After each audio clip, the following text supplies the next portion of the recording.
Welcome, folks. My name is Deborah Gallant. You are at an Entrepreneurs Forever deep dive. It's a monthly program that we've created because, as much as we love our monthly peer support groups, sometimes there's a topic that we feel like we could go deeper on and learn more on. And Virginia, one of our facilitators, and she'll tell you a little more about herself in a moment, suggested this topic because this feels so resonant for any of us in terms of really keeping the people who work with us, for us, in any case, our customers really connected to us. So I'm looking forward to today.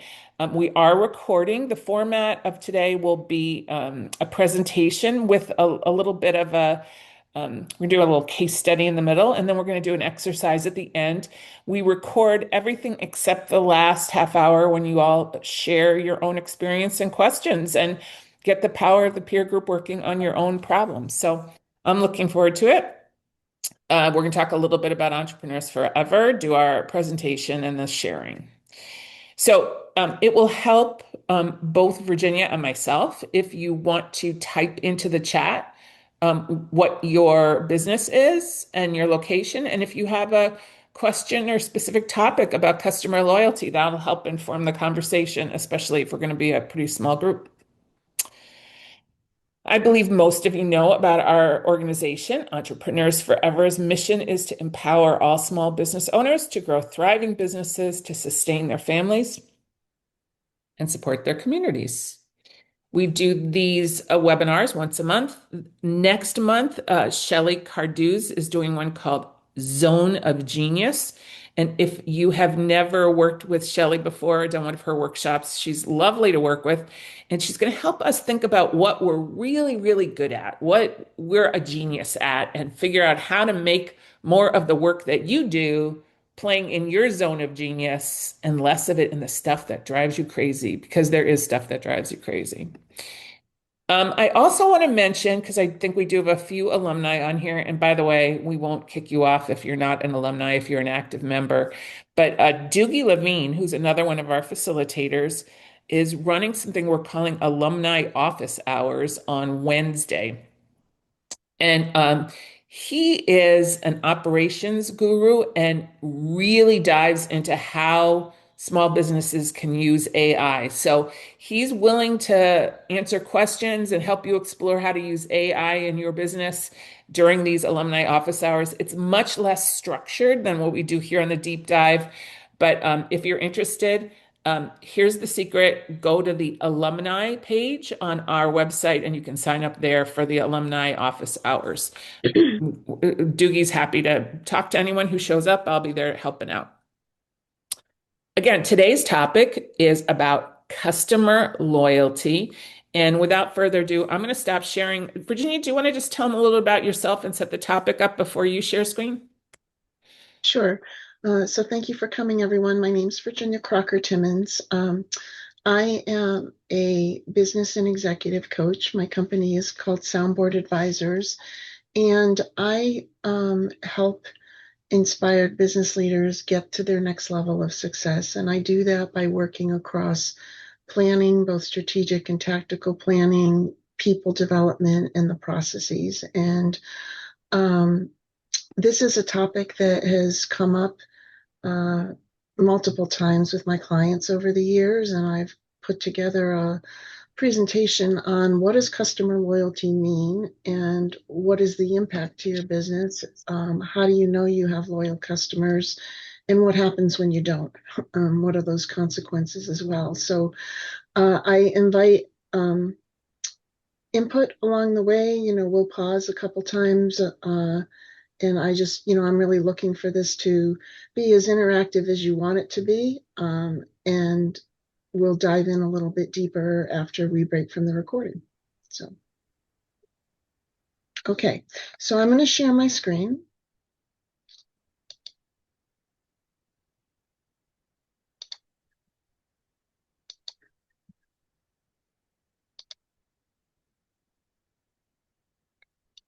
And we're good. Are we good? Okay. I think you want, yeah, perfect.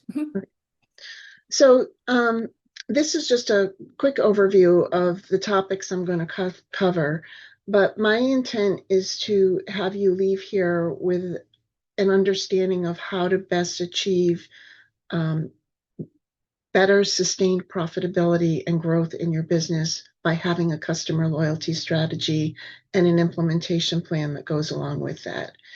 And I just want to point out this is really not about the systems, the CRM or other systems, although that can affect your customer loyalty. It's really about the contact points and the experiences that they create. And I'll explain more about that as we go through. So this is just a quote from Drucker that I like. The function of a business is to attract and maintain customers. And if you think about your own experience or others with all different types of organizations, traditional businesses or nonprofits, I might add to that in order to make a profit or in order to be financially viable or in order to best serve your community. So when you think about a business, the reason that you're in business centers on your customer or that community that you serve. And as leaders in your business or as the owner of your business, managing and measuring your customer interface becomes one of your most important functions. So just to put this in context, I have kind of alluded to the people planning and process. If you look at the inverted triangle on the left side, there's three pillars that I like to think about with a business. At the bottom is the planning. So that includes the strategy and the tactical planning and goals planning and things like that that go along with it. On the left side are the processes. Do you have the right processes and systems in place to support your planning? And on the right side is the people development. Do you have the right people with the right skills and knowledge in the right seats in the bus to implement where you want to go? When those three things, people, planning, and process, are in sync, at the inside of the triangle here, we create what I call internal loyal customers who are basically your employees. But those employees working harmonized across those three areas then in turn start to create multiple points of connection out to your customer community. And when those points of connection become positive for the customer and they receive a positive experience from that, that's when they become loyal customers and keep coming back. So a point of connection might be the experience they have when they visit your website, or if you're in a brick and mortar building, when they walk in your building. It might be when they speak to you on the phone, when they see how you've responded to something online.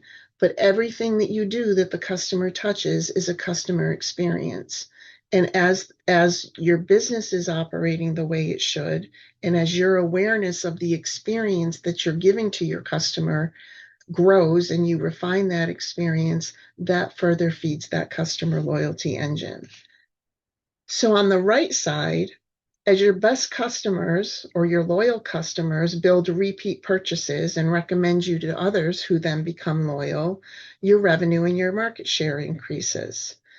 Employee retention can increase because now they have greater pride and satisfaction, which in turns creates this loop that reinforces customer retention through better service and familiarity. People like doing business with people they know, and your employees then want to do the right thing because it makes their job less stressful.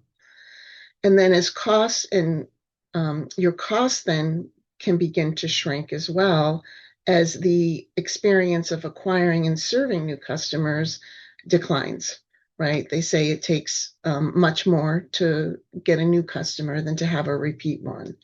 And as your costs and revenues go down, your profits increase, which gives you more flexibility to invest in the three pillars, the people, the planning, and process, more flexibility to invest in things that are going to enhance your customer's experience. Does that make sense? Okay. So there's two measurements that I hear about or I like to think about. One is customer satisfaction and one is customer loyalty. Does anybody measure either of these today? No? Okay.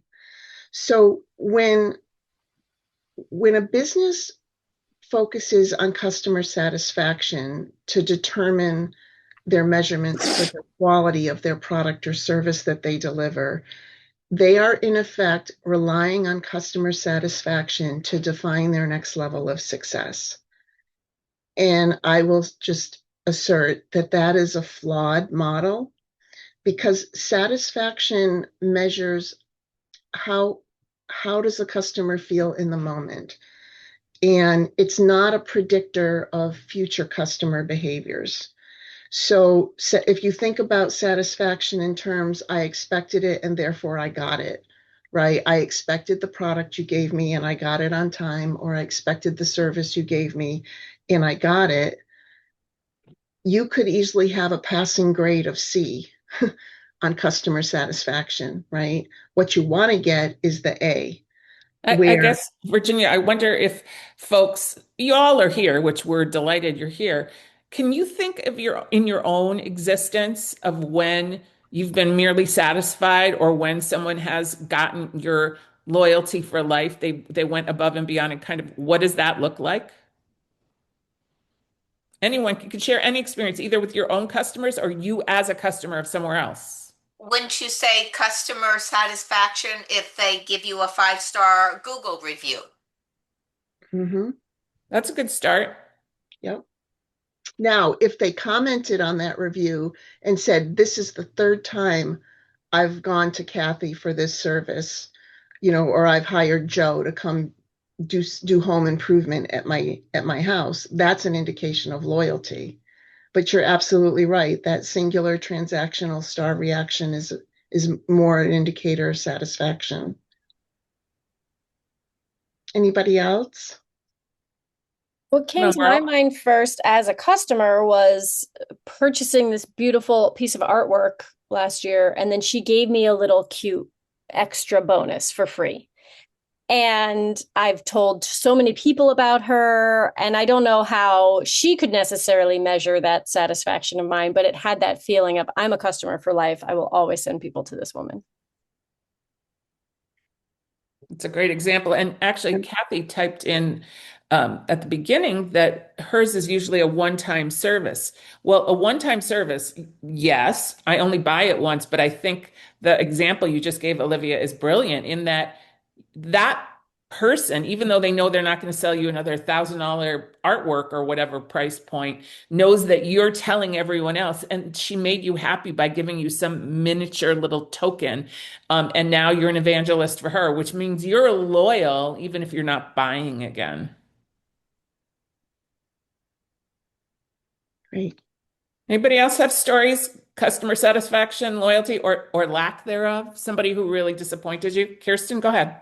This is more of like, how do you, and maybe this is a further question, but Okay. I find that when I do those extras, I mean, that is a very sound one and controlling your boundaries, but like going above and beyond just tends to like, I'm the person who will, do the framing or how can I help you with this? And then I become like, spread too thin. And for each client, there has to be some kind of framework of what's too much because to get that. And I don't know, it's natural to me to want, to over exceed, I guess. But That's a great question. I think let's talk about what that means, setting those boundaries around what you can and what you can't do for a customer. We'll talk about that later. Scott, I see your hand raised. Yeah, and this might not be exactly what you were looking for, but in my world, yes, I have clients, but many times I'm assisting my clients to find other people that do things that I don't do. And in one particular case, I don't directly write health insurance. Just don't want to get into that world. And I have a guy that I've developed a quasi partnership with. And one of the big reasons was I sent him a very close client, actually a guy I went to high school with, and his wife. Long story, but the health insurance agent ends up deferring any action for about 5 months with them because it was better for the client. So, the client may not have been as aware of the situation, even though I tried to make her aware of it. But this guy, looking at their situation, realized that they needed to wait for 5 months to do business with him. So he actually deferred making any money for 5 months, to make sure they were better. So I went really out of my way to make sure she understood, what was going on there and what went into that, because the average person would have no idea. They would just think, oh, this is how you do it. No, you went above and beyond. Yeah, absolutely. And just to the previous comment about overextending versus like offering things to your customer community. As we go through this, I would just try to keep in mind, what is it that I'm doing to create those experiences to generate customer loyalty versus what's being more driven internally by me in my desire to give everybody something that's great, right? Over delivering is good. And then you have to kind of balance that with the pragmatics of what makes the most sense from a business standpoint. And some of us are driven internally from within ourselves just to help people or give as much as we can. And I think it's a little bit of an ancillary topic to this, but I think it's a really good point because it kind of plays together, and understanding that distinction as you go forward and even process what we're talking about today may help put some of that in better context.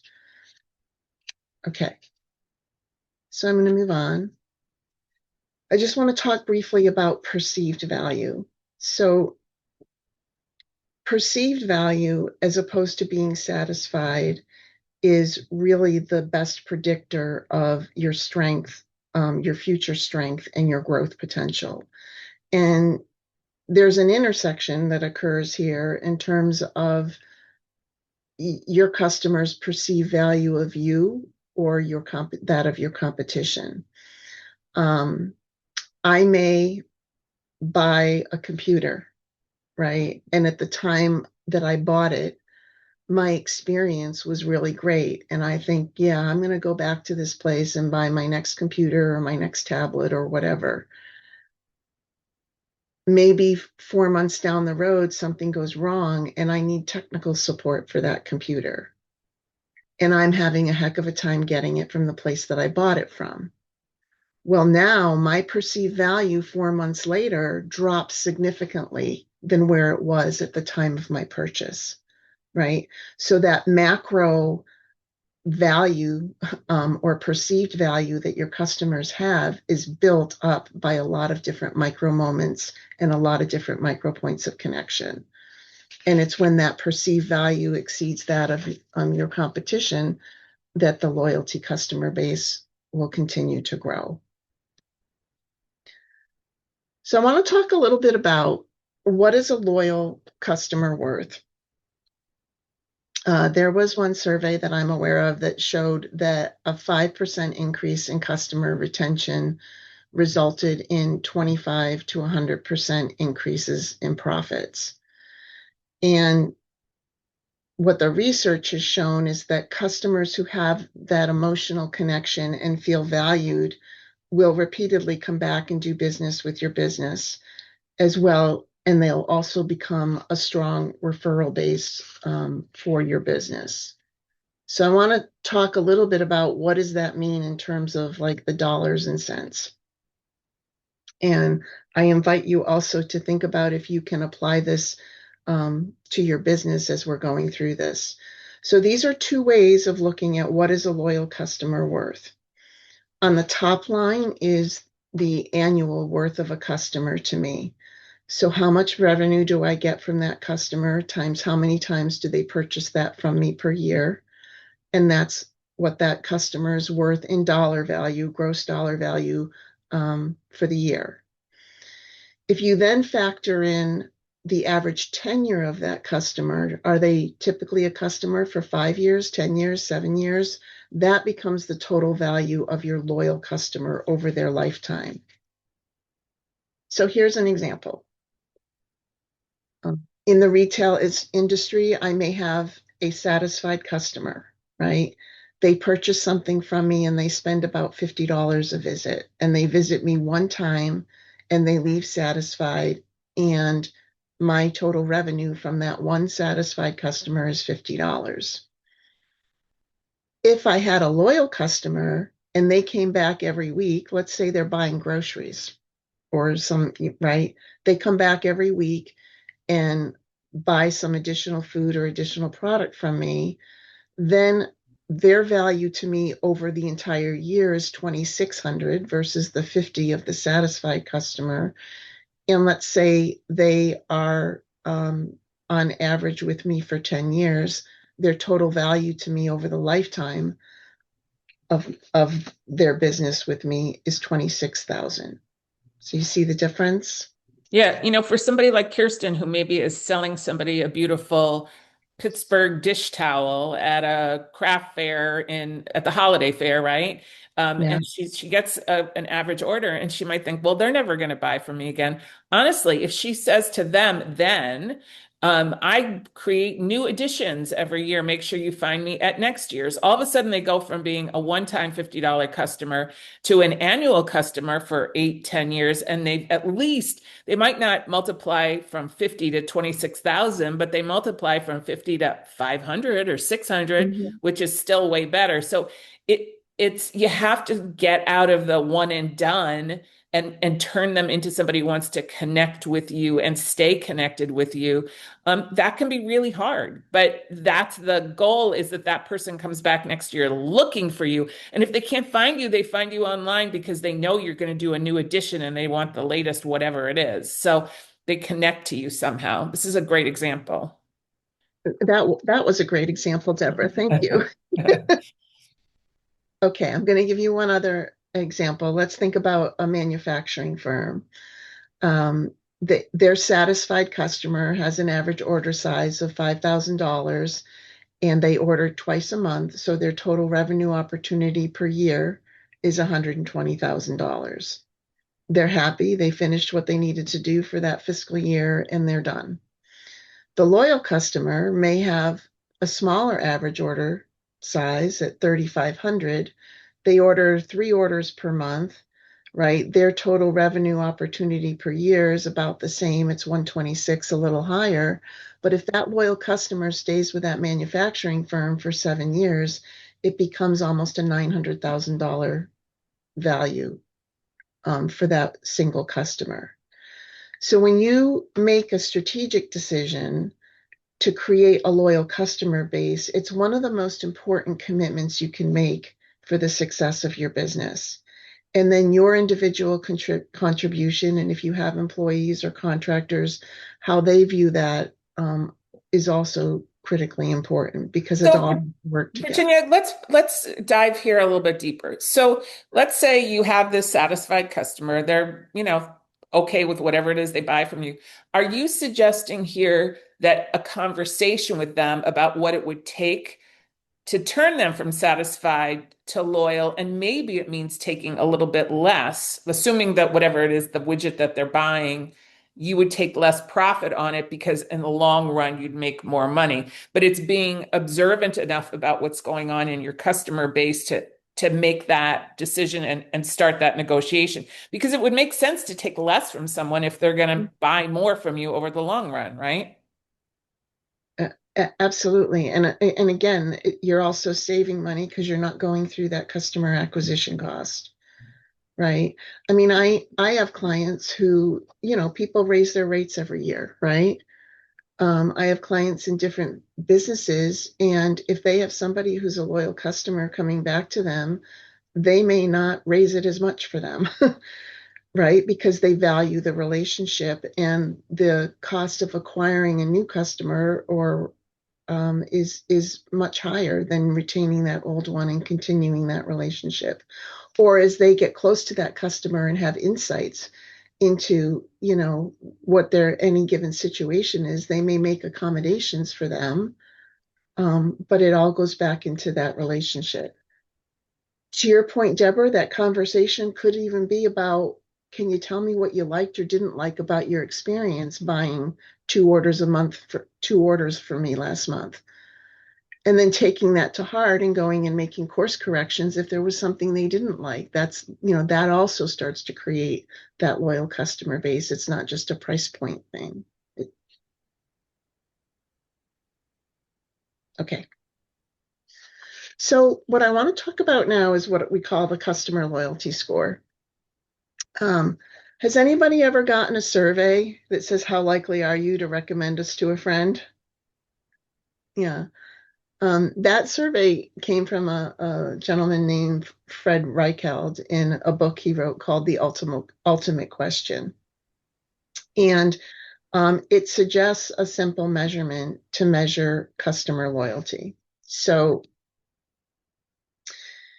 if somebody rates you at the top of the scale on a scale of 0 to 10, and you're in the 9 to 10 range, those are the people who are like absolutely delighted with your product or services and their experience during the purchasing process all the way through to any follow-up or the duration of the product or service.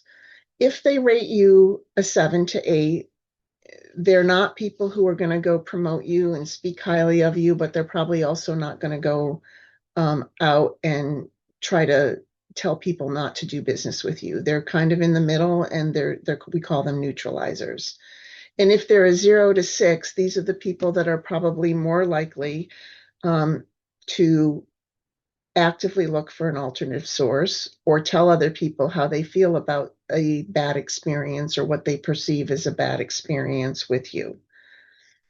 So the idea with the ultimate question is you identify the percentage of your respondents who were loyal customers, neutralizers, or diminishers. And then you can make a calculation to get a customer loyalty score. So your percentage of loyal customers less the percentage of diminishers equals your customer loyalty score. And like I said before, this is a macro measurement of a bunch of micro moments, right? And we'll dive deeper into like what do micro moments and points of connection and experiences You know, look like. Virginia, one of the things that alarms me a little bit about this is I probably answer 6 all the time, right? I went to an Indian restaurant last night. How was it? Oh, I give it a 6. To me, that's neutral. But you're saying from a statistical standpoint, unless I'm happy, I could be saying negative things about this to people and it could be hurting that restaurant. Because to me, 6 is like, yeah, it was pretty good. You should go there. But that's not so. Well, as long as you're not going and saying negative things to people, I guess neutral is in your mind. But if they're scoring according to this, you're a diminisher, Yeah. You right? need to make people really Absolutely. happy. Yeah. So these are just some examples. I made these businesses up, but I like looking at kind of the sensitivity analysis of what happens when you have percentages weighing higher in loyal customers, neutralizers, or diminishers. So Ann's Automotive is pretty strong, right? If you subtract the percentage of customers from diminishers from loyal customers, they're at a 78. If we look at Billy's Bakery, he's got more heavily weighted in the neutralizer area. And so that in turn, he may think, well, great, I got 22 people, who rated me well and another 70 who weren't negative. But at the end of the day, his loyalty score is really only a 15 because the neutralizers have diluted that.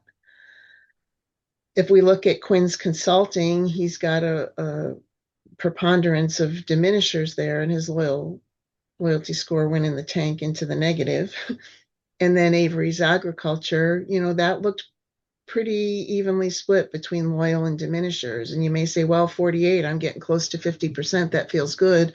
But on the flip side of that, when you look at the data and there's so many diminishers, his customer loyalty score is only a 5. Okay.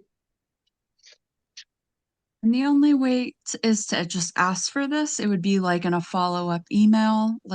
I'm thinking like at the post office, it's like, are you happy? Like, I don't generally, I mean, I guess at the brick and mortar, you could add that as like a follow-up to a purchase. But otherwise, is there any other examples of how you would kind of start gathering this info? When people have asked me or I've had clients implement this, sometimes they'll do it in like a follow-up email from the transaction. Thanks for your purchase or whatever. Can you Mm-hmm. click on the scale of 0 to 10 and just let us know how satisfied you are? Does that help? Does anybody else have any other thoughts with that? Does anyone actually do it?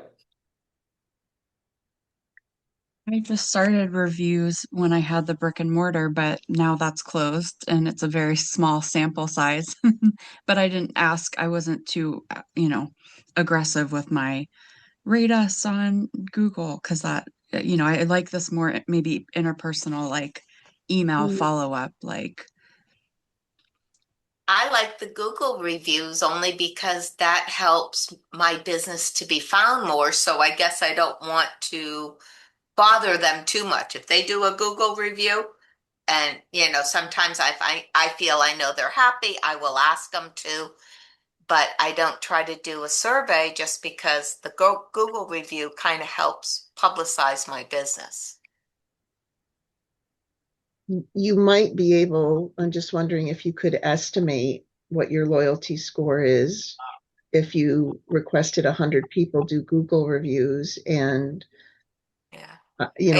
15 give you a positive review, one gives you a negative. Do you assume the rest are neutralizers because they didn't Well, the respond? ones, yeah, a lot, see, I'm dealing with seniors, and so some just aren't capable, like they don't have Right. email address. I don't even ask them. But the 34 I've gotten have all been 5 stars, That's great.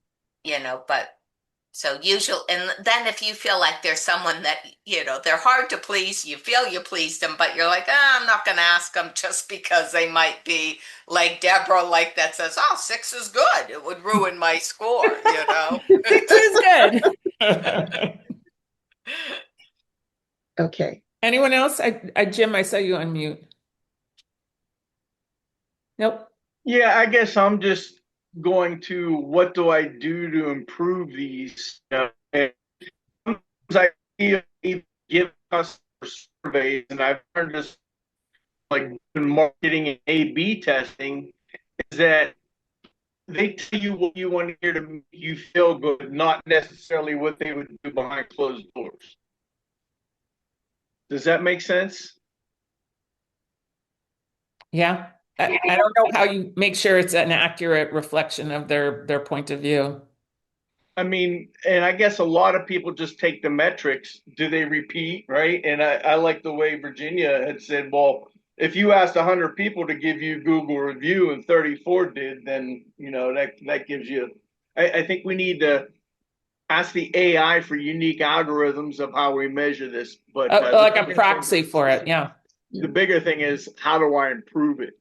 And right, exactly. And you're kind of that's a good straight man question because That's what we're going to talk we're going to get about. into that a little bit more. But, I also want you to like, this isn't necessarily the end all and be all, but like, it's an indicator that you can use in the aggregate when you're assessing how am I doing overall. Does anybody on the call have employees or contractors? Yeah. Okay. I do. I have one employee. I think she's a contractor. I'm not sure right now. It's new to me. So I'll just quickly, you can use this same method to gain a measurement of your employee loyalty. So remember I said, like when we have the people, the planning and the process in sync in that triangle, we start to create internal loyal customers or your employees. So you can use this question to say, how likely are you to recommend working for this organization to a friend? And use the same methodology, and it becomes an indication of your employee loyalty score. And again, when things are working in a way that your employees feel loyal to you, it enhances the customer experience. They work more efficiently, probably, and more productively as well. And it affects profits, cost, and profitability, as well as employee retention. The cost of hiring an employee, is not insignificant. And the cost of a bad employee or an unhappy employee is also not insignificant. So it's important to take the temperature check of the employees or contractors who are working with you as well. Okay, is there any more on that? If not, I'm going to transition a little bit. So let's talk about creating a customer experience, and what do we mean by that? So just based on your own thoughts or the discussion today, can we have some shout outs or in the chat? What do you think drives loyalty? What are some examples of things that might drive loyalty? Quality.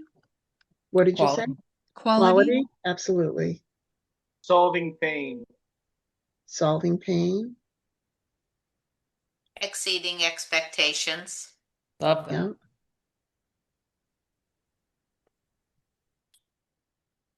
Something about feeling like a product or a service was specially designed for them.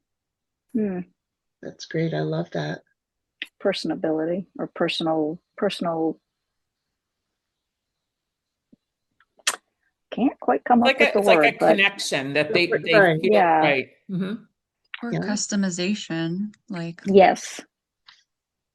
Thank you. This is Ben from printedbetter.com. So we offer like 1.7 million products.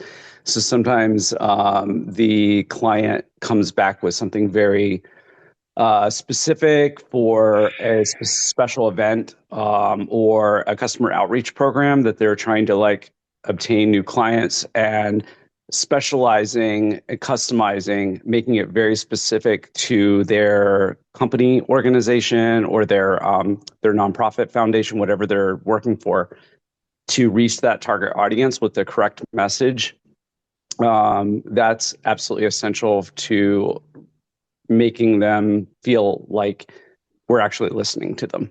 So That's a great example too. Anybody else?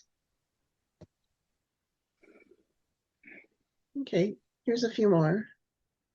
Trust, feeling safe. I think this came out in some of your examples, feeling listened to or understood. Being respected or made knowledgeable, feeling like they're getting value, having fun. So a lot of what everyone said is fundamentally what drives loyalty. We talked about how they feel and things like that, right? You're making an emotional connection. At the end of the day, all else being equal, people buy from where they feel emotionally connected. And sometimes all else not being equal, they'll buy from where they feel emotionally connected, right?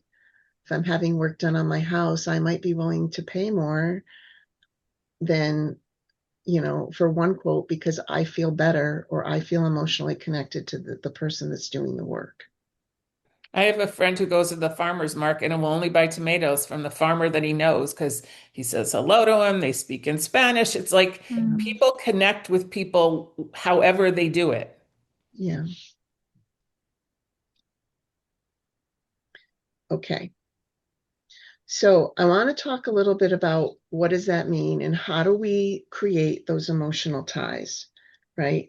If you were to design every point of connection that a potential customer has with your organization in a way that it creates a positive experience for them or some type of emotional connection to what you have provided, your ability to build and take it, leverage the customer loyalty toward the success of your business compounds.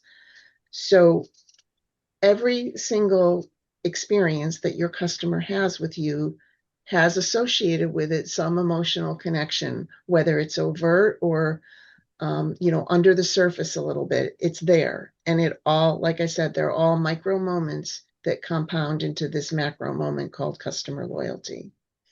So here's one example. buying a car, right? The person who is the new owner of the Mercedes probably didn't necessarily need a Mercedes because the Ford would get them everywhere they want to go. But there is some emotional and personal reason why they selected the Mercedes over the Ford. And those reasons will vary from individual to individual. One example that I put here on the slide is identity, right?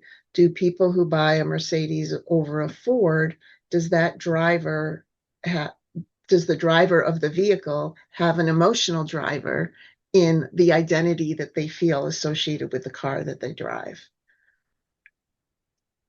Can you think of other drivers or things that connect you personally to something like the purchase of a new car?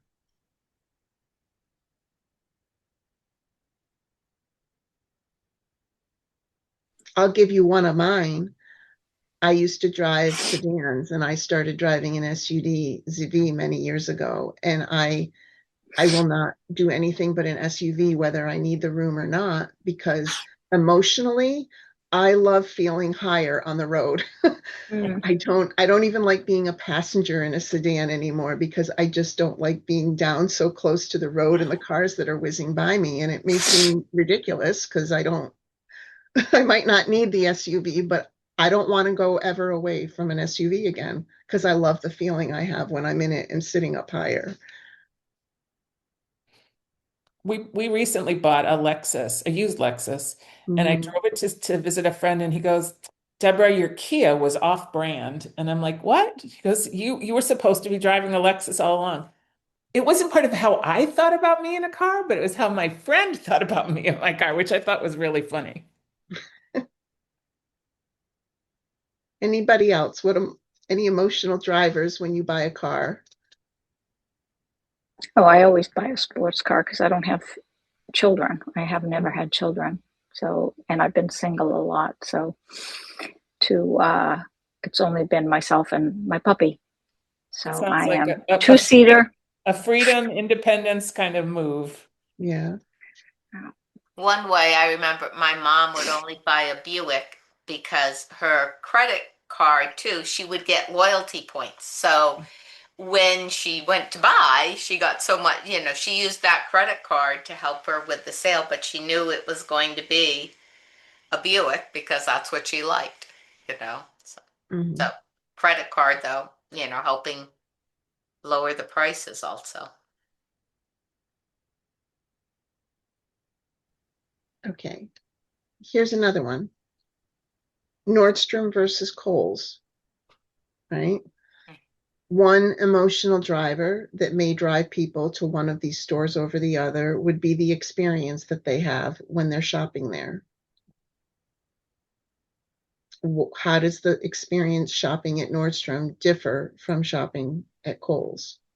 Or do you have something that comes into play when you choose where you're going to shop? When I first visited Nordstrom, believe it or not, it was in the 70s. And I was visiting my father in Delaware, and I had to purchase um, certain things. I was going away touring the country, so they gave me a list of things that I would need, and Nordstrom's just happened to be at that particular shopping mall. And being young, I was like 20, 19, 20, something like years old back then. And I had stars in my eyes when I first went to Nordstrom's, and obviously Kohl's was not around, but Jordan Marsh, Filene's, those places were, and yeah, I really loved the ambiance and just the whole feel of Nordstrom's. I went back to I've been to Nordstrom's many times since, but my last time was, I think, at this South Shore Plaza or the South Shore Mall here in Braintree, Massachusetts. And I couldn't find a service person to save my life there. And I did not like the way that they were dressed. I think there's a fine line between what fashion shows is tolerable for the public's eye versus what a salesperson should be wearing in the fashion forward environment. And the couple of people I saw, they were just a mess. Anyway, that just shows the what I feel has gone down with that starry-eyed. So that's young. affecting your loyalty toward Nordstrom. Yeah. Does anybody prefer the Kohl's environment? I go in, I look for the bargain, and like leave me alone. Yeah. I actually really like their ads for Kohl's Mom. It's like, Kohl's Mom, will this work for, going to the matinee or whatever? It's like, that's very real to me. Okay, any other thoughts on this one? Kohl's Cash, that's the value, That's the driver. those extras. Yeah, more bang for your buck. Very, very different. Okay, let's take one more. Chocolate, Godiva versus Hershey. One example connection point for this might be occasion. Am I buying chocolate to fill my candy bowl in my family room, or am I buying chocolate as a gift? Or do I always lean towards one or the other? Any thoughts on that? Definitely Godiva for a gift. At least that's how yeah. But Hershey's is darn good chocolate. Yeah. Anybody else have any? And they've tried to upgrade it, right? You get by Hershey's Gold and these fancier Hershey products. They weren't going to concede the fancy to Godiva, or they didn't want to. Do they have Dubai Hershey yet? I don't know. I saw Butterbeer Hershey the other day, like from the Harry Potter movie. I'm thinking purpose. I love that like occasion. And when I see a Hershey bar, I just think of like camping. It's like, that consistency of if you're camping every summer, I don't even realize it, but I'm kind of a loyal buyer of that annually because of that association. Like that's the only thing that's going to work on a s'more, obviously. Well, that's a great example. And the connection to the comfort that you get from camping and the enjoyment. And living in Pennsylvania, see, to me, Hershey's, I'm loyal to Hershey because I live in Pennsylvania. They're from Pennsylvania. That's another great example. Didn't they just have a chocolate scare? Of like salmonella in their chocolate or something? Oh, I don't want to think about that. I don't think so. Maybe I dreamt it. One thing I did notice is like with Kohl's Cash and the GM credit card, they're kind of buying loyalty with that. They are. They're literally called loyalty programs for a reason. Yeah, but budget works. People are, financially are going to do what makes sense for them. Well, chances are they like it anyway. Like someone was going to buy a Buick, whether they had the credit card or not. So I might as well get the credit card to help me buy the Buick that I was going to do anyway, because I was kind of already a loyal member. That's true. Yeah. I kind of had a question before, and maybe it could tie in a little bit, but how much are you willing to like ask for? I mean, in my case, the surveys, or like, would you follow up and rate this? Like what you're willing to put on the line for that? Like as some incentive, like how important is that? Like to me, you could spend your whole day writing surveys for the things that we do and it's overwhelming. So to me, it's like our time is the most valuable. And if we're asking people to rate and review and all that, like maybe an initiative, I don't know, is that tacky? It kind of ties into the loyalty program, I guess. Are you asking if you should incentivize people to fill out surveys? Kind of, yeah. I don't think that's necessary, but yeah. I don't know. Virginia, what do you think? For me personally, I don't think it's necessary, but I have seen people, and I actually do have clients that say, hey, give us a Google review and we'll put you in a drawing for a gift card or something like that. I don't know that people are as motivated transactionally like that to do a review as they are attitudinally.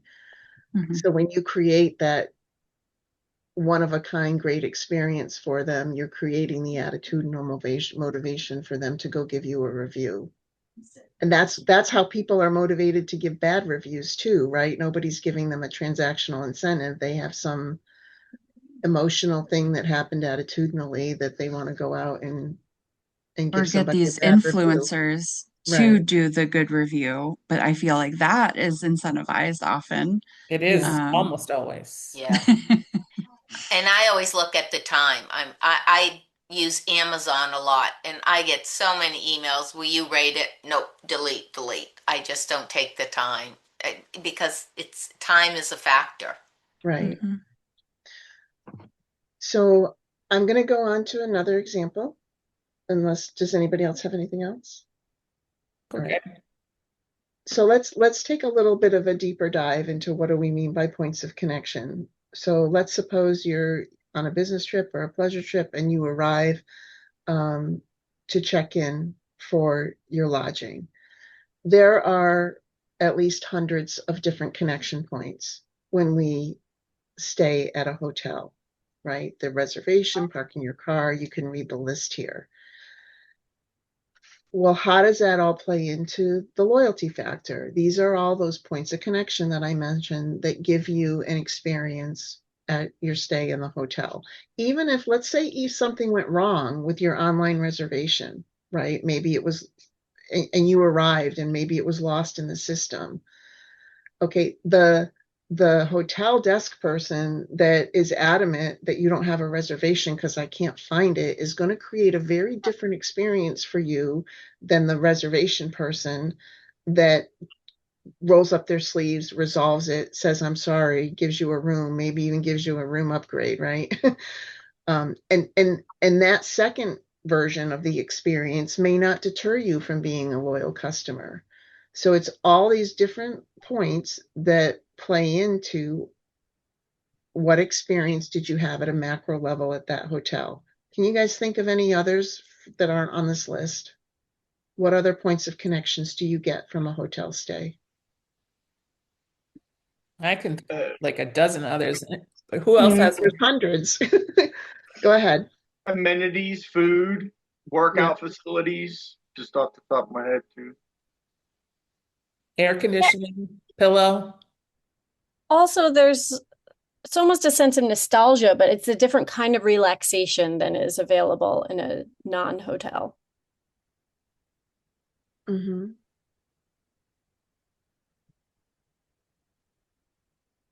What else? Swimming pool, jacuzzi, uh, beaches, Also, location. I checked into a hotel for a business trip recently, and after I checked in, they said, "Would you like a fresh baked cookie?" Yeah, a lot of I've them had have that happen coffee to and me tea too. bars now, and Yep. Mhm. Free breakfast. Free breakfast. I think about one hotel we went to that had the world's worst directions to find it. It was one of those weird airport hotels off of an access road. And we were so mad by the time we found it and got there Oh, that there was nothing that that hotel could have done that would have made me happy. I was just so angry. So it's like if they just had simple printed directions on how to find them and park, I would have been so happy. something like that. And also, excuse me, one of the hotels I stayed last, they somehow the first morning there they ran out of hot water or something happened, and this is a huge hotel in New York City and Manhattan, and we were scratching our heads. We couldn't understand how this could happen. How could they run out of hot water, or how could their hot water system go down? And it was like jump in, jump out, both myself and my husband quickly, just so that we could be fresh and get on for the rest of the day. He handled it. My husband handled it, and basically it was, they had no backup. nothing to add except for, this usually doesn't happen, and we'll get on it, we're on it or something like that. Yeah, for the next morning we had hot water, but that didn't make things very pleasant for our stay. And that was the topic of conversation for, for the entire day. It is nice, yeah, if they like offered to take some percentage off or credit towards your next visit. Like those are the things I definitely, that would have, for an inconvenience, that's like kind of that's makes, a major. Or a Yeah. free drink ticket, or go to a sister Yeah. hotel to take your shower. There's so many things they could have done. Okay.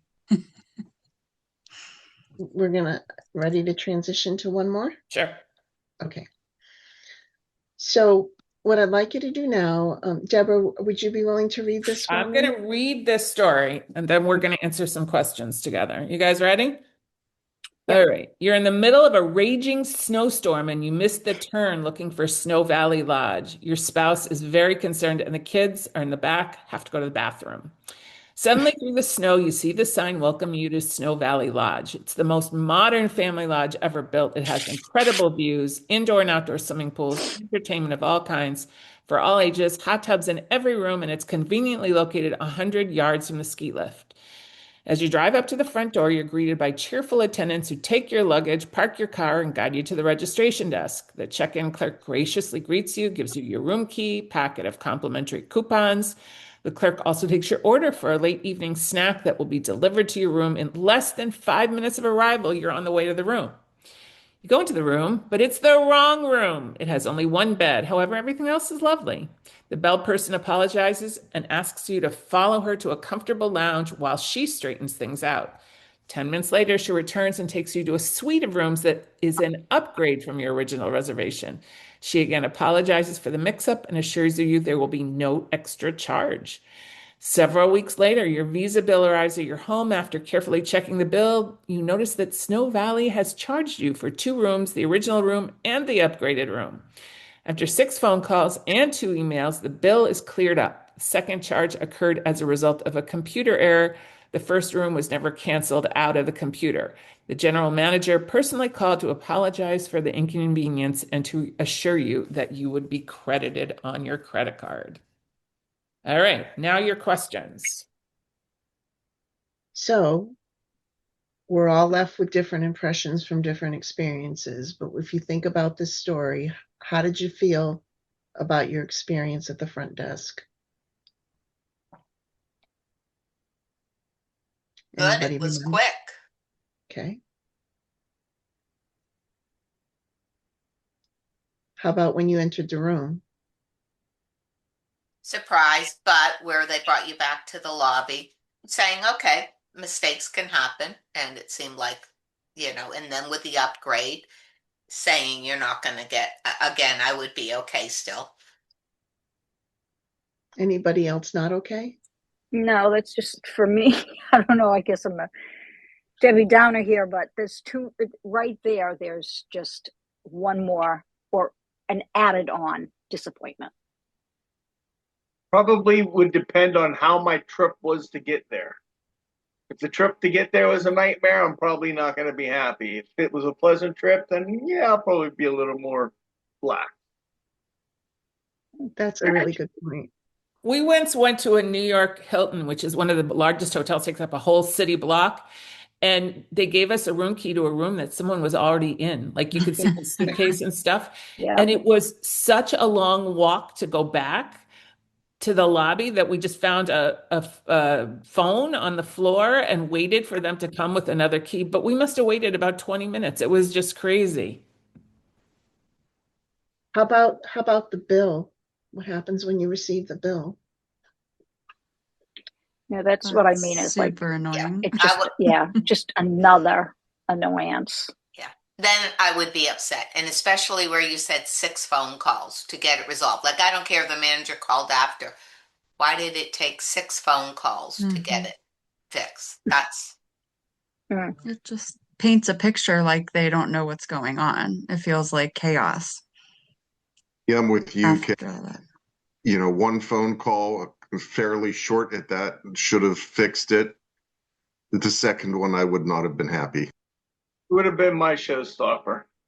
Mhm. Would you have gone online and written a flaming review? No, I personally would not, but No, it's not If worth it's my probably okay because to energy. we be own called, businesses. I know, because No. yeah, no one wants a bad review. I would be if so motivated to, and then I would likely not follow through and do it. And the truth is, if this lodge was somewhere that I loved to be and it was a good rate, even after all this, I probably would go back. So that how about other people on question number 2? What might you do?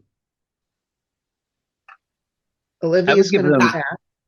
I think I would write a letter to the manager and say, I was tempted to, but I felt I should come to you to let you know the customer service I received. And I am not a satisfied customer right now, and see what he does. Not just a phone call. I Yeah. feel something should be compensated somehow for my time to get everything cleared up. Somebody else was saying something? oh, I was going to say, I would give them a fair review. I would be honest about what happened and then, give them like maybe a 3 out of 5. I wouldn't dock them with a 1 out of 5. That's too severe, but I would let people know like, hey, we had some issues. Ultimately, it was resolved, but not quite as timely as it should have been, and definitely not a good experience from the beginning. So I would Thank ask you. the general manager, as Olivia said, if I want to go back there, say, okay, I want you to give me 50% off my room the next trip and see what happens. That would make me happy. Okay. I'm once going to again, move it for me, it along. would depend on my level of frustration of how hard was it to get the bill corrected. If they try to keep pinning it on me and telling them I owed the money and I had to fight for it, then that would be an NA for me, never again. And I Mhm. would find a different place to go. Thank you. I would probably go again. I would probably call the manager.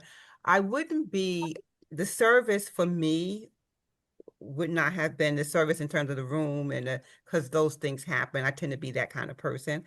But I would want to talk to someone about the bill, because sometimes maybe the clerk at the front desk didn't have a code to put in.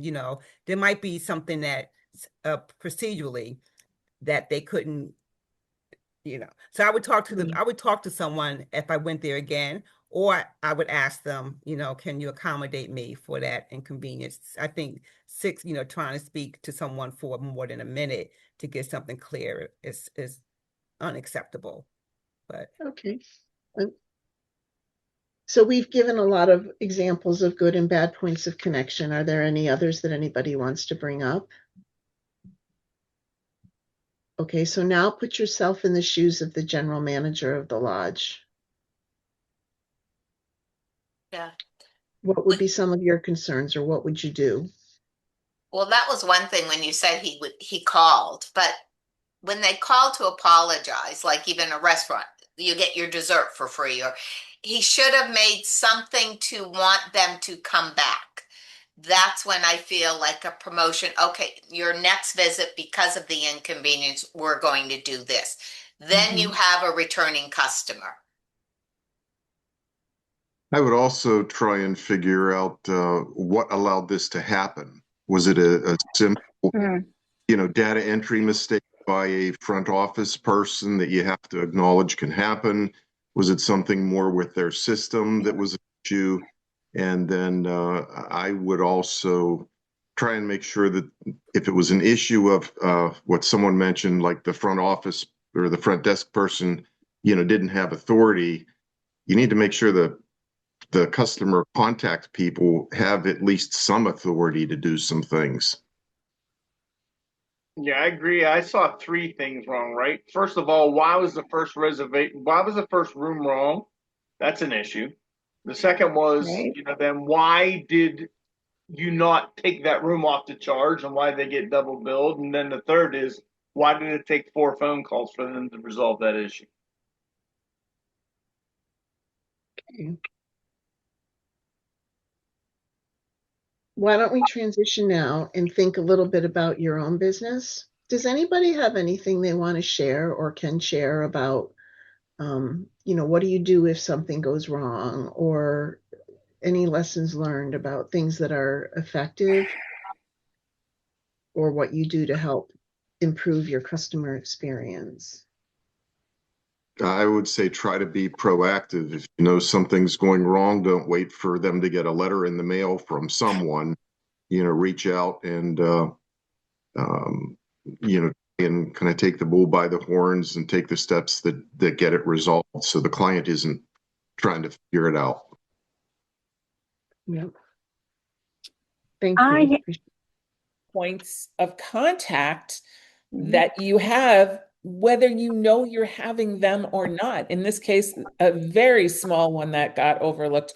But I just shared in the chat Virginia's exercise, and I want to give her a chance to set us up for it, for us to work on it a little bit, and for us to also stop the recording so that you can all talk in more depth about what's going on. But I'm going to hand it back to Virginia. Yeah. So just to kind of wrap up this part of it, as Deborah said, and that was a really great example.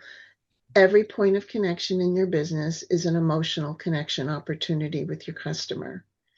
Even things that you might not think are a point of connection can trigger some type of emotion with your customer. And so the idea is that you want to create a consistent connection with your customers and do that with intentionality, right? It's about what's your customer loyalty strategy and how do you implement it. That in turn affects that perceived value we talked about, and that in turn creates those loyal customer relationships that make you a more viable and successful business. The last thought I'll leave you with before we transition is there are unplanned and planned points of delivery in your business system, right? Unplanned is built around the organization, and hopefully you get a good point of intersection where sometimes things work well. Planned means you put the customer at the center of everything you design and implement. Okay, and it's doing that intentional planning where the customer is centric to that is extremely important in building the customer loyalty.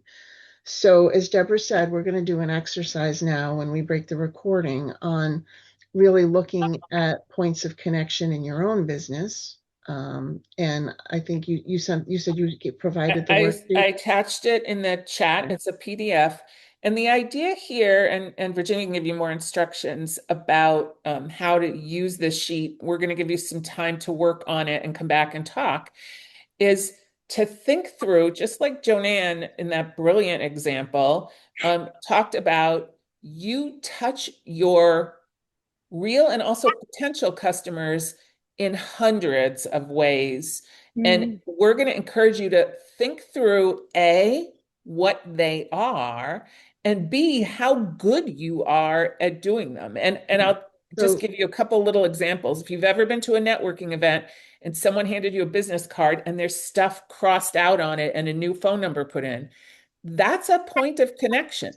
There's a commercial they do here in LA, which is where I'm spending the winter, that Mike Diamond is the smell good plumber, because one of the objections people have to plumbers in their house is they smell bad when they come in. They literally advertise they're a smell good plumber. Because they're plumbers walking into your house make an impression, what they're wearing, how clean they are, and what they smell like. So what we're going to do in this exercise is encourage you to think about this. And now I'll hand it off to Virginia. Do you want to bring up the worksheet? do you want to stop the recording? Yeah. All right, stop recording.